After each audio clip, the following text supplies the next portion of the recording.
Bienvenue dans La Minute Cyber, le podcast qui décrypte les mystères de la cybersécurité pour vous. Salut à toutes et à tous et bienvenue dans ce nouvel épisode de La Minute Cyber. Aujourd'hui, on va parler d'un sujet crucial pour anticiper les menaces et protéger nos systèmes, l'exploitation du renseignement sur les menaces ou Threat Intelligence. Et pour en discuter, j'ai le plaisir d'accueillir Sophie Dubois, experte en cybersécurité et en analyse des menaces. Salut Sophie et merci d'être avec nous. Salut Jérémy, c'est un plaisir d'être là et de pouvoir échanger sur ce sujet passionnant. Excellent. Alors, pour commencer Sophie, pour nos auditeurs qui ne sont pas familiers avec le terme, qu'est-ce que la Threat Intelligence exactement? On en entend beaucoup parler, mais c'est parfois un peu flou. Excellente question Jérémy. En gros, la Threat Intelligence ou TI, c'est le renseignement basé sur des preuves, c'est-à-dire des données collectées et analysées sur les menaces existantes ou émergentes, leurs motivations, leurs capacités et leurs intentions. L'idée, c'est de transformer des données brutes, comme des adresses IP malveillantes, des signatures de logiciels malveillants ou des tactiques d'attaquants, en informations exploitables pour prendre des décisions éclairées et renforcer sa posture de sécurité. Donc ce n'est pas juste une liste d'indicateurs de compromission, c'est plus profond que ça. Exactement. C'est là que beaucoup de gens se trompent. Une simple liste d'IP bloquée, c'est de la donnée. La Threat Intelligence, c'est cette donnée mise en contexte, analysée pour comprendre qui, quoi, quand, où et pourquoi une attaque pourrait se produire ou s'est produit. C'est un peu comme passer de la météo brute, température, vent, à des prévisions météo complexes qui vous disent si vous devriez prendre votre parapluie ou non. J'adore l'analogie. Et pourquoi est-ce si important aujourd'hui? On a déjà des pare-feux, des antivirus. C'est vrai, mais les menaces évoluent à une vitesse fulgurante. Les cybercriminels sont de plus en plus sophistiqués, organisés et parfois même soutenus par des États.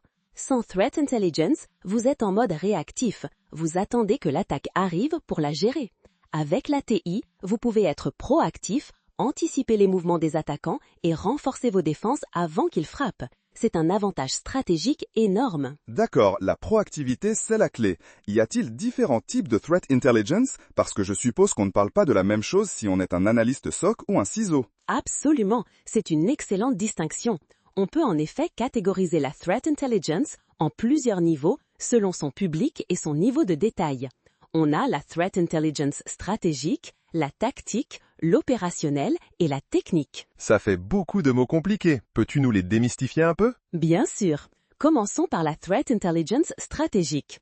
Elle est destinée aux dirigeants, aux CISO et aux décideurs.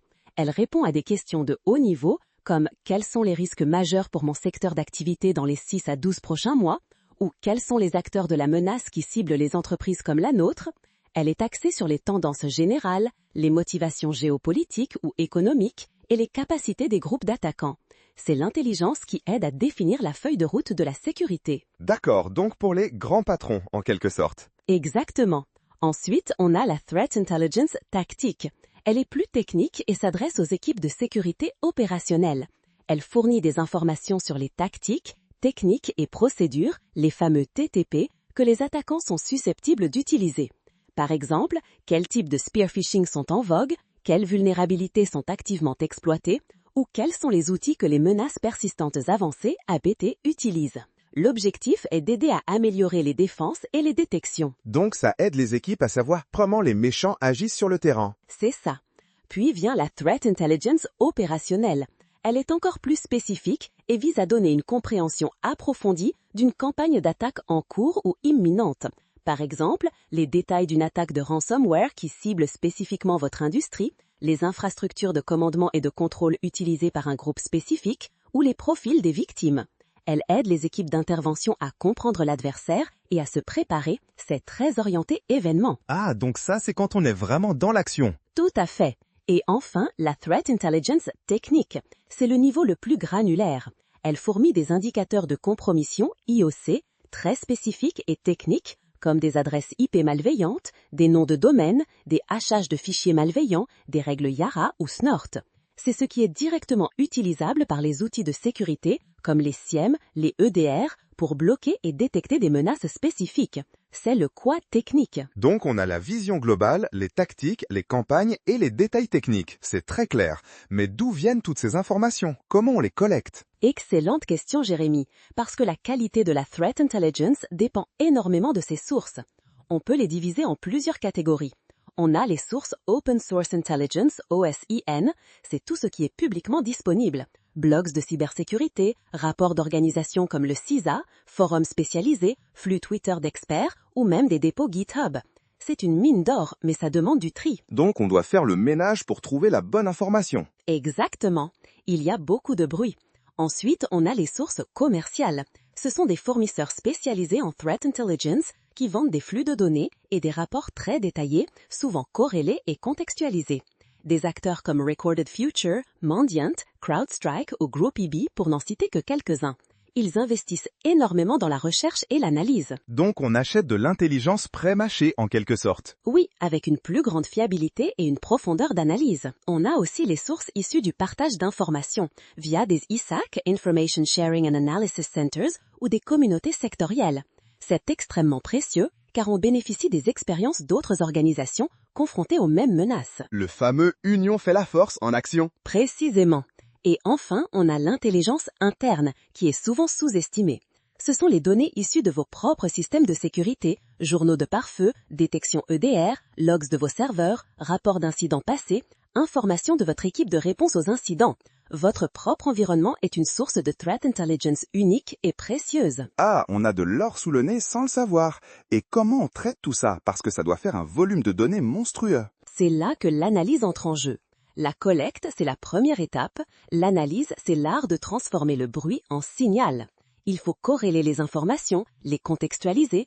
Par exemple, une adresse IP malveillante est une chose, mais si vous savez qu'elle est liée à un groupe APT qui cible spécifiquement votre industrie via une vulnérabilité que vous avez, là, l'information prend tout son sens. Donc on relie les points, comme un détective. Exactement.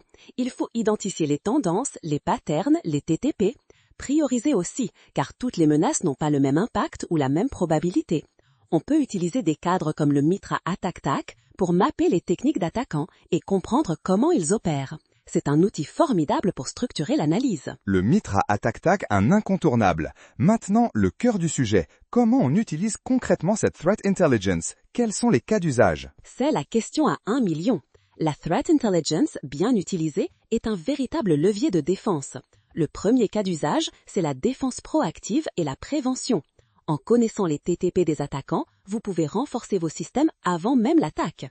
Par exemple, si l'intelligence indique qu'un groupe cible votre secteur via des emails de phishing avec des pièces jointes, vous pouvez renforcer la sensibilisation de vos employés, mettre à jour vos filtres anti-spam et même simuler des attaques de phishing pour tester votre résilience. Anticiper, c'est gagner du temps précieux. Précisément.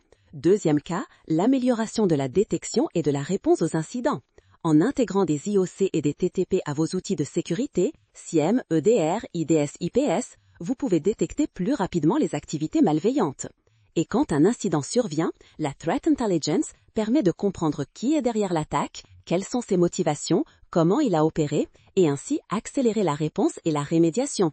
C'est comme avoir une carte du terrain de jeu de l'adversaire en plein match. Moins de temps de détection, moins de dégâts. Logique. Tout à fait. Un autre cas d'usage majeur, c'est la gestion des vulnérabilités et des patchs. La Threat Intelligence vous aide à prioriser les vulnérabilités à corriger.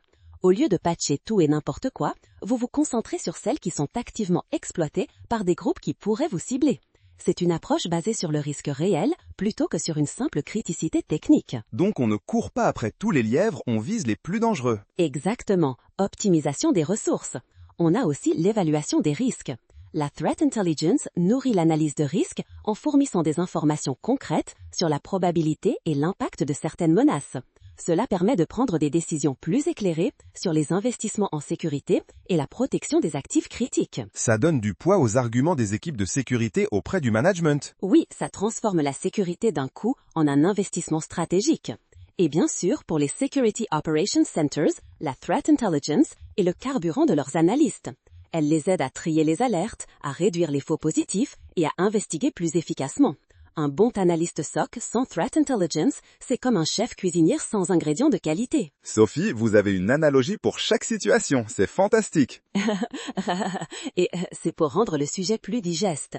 Et enfin, la Threat Intelligence peut même aider à la prise de décisions exécutives et stratégiques.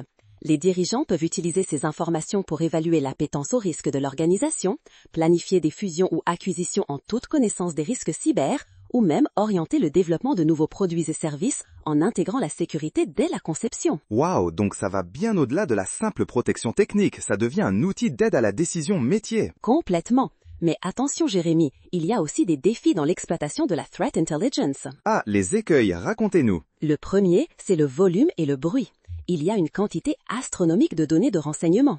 Si vous ne savez pas quoi chercher et comment filtrer, vous risquez d'être submergé et de passer à côté des informations pertinentes. C'est comme chercher une aiguille dans une botte de foin géante. L'infobésité, même en cyber. Exactement. Ensuite, les faux positifs. Toutes les informations ne sont pas fiables ou pertinentes pour votre organisation.